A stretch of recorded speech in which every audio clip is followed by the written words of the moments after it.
జగన్ రాగానే ఈ దేశం రాముని కొలుస్తుంది. రామాలయం లేని ఊరుండదు ఇక్కడ.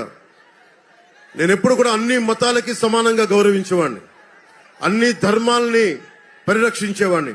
అలాంటిది మనకి రామతీర్థంలో శ్రీరామచంద్రుల వారిని విగ్రహం తల నరికేసి ఆ పూజారి గారు ఇలా పట్టుకొని ఆ ఏడుస్తున్న చిత్రం ఉండిపోయింది గుండెల్లో.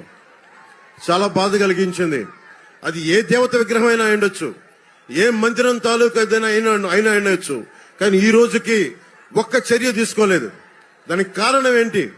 మనలో మనం కొట్టుకోవాలి, మత కలహాలు రావాలి, అప్పుడు తను ఏరికలో ఉండొచ్చు, పాలన చేయొచ్చు. ఇది పోవాలి అంటే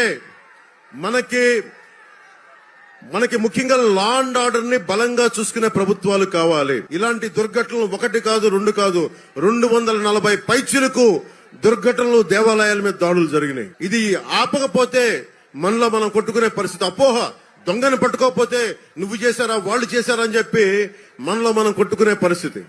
అందుకని ఎన్డీఏ ప్రభుత్వం బలమైన లా అండ్ ఆర్డర్ ని మీకు తీసుకొస్తుంది.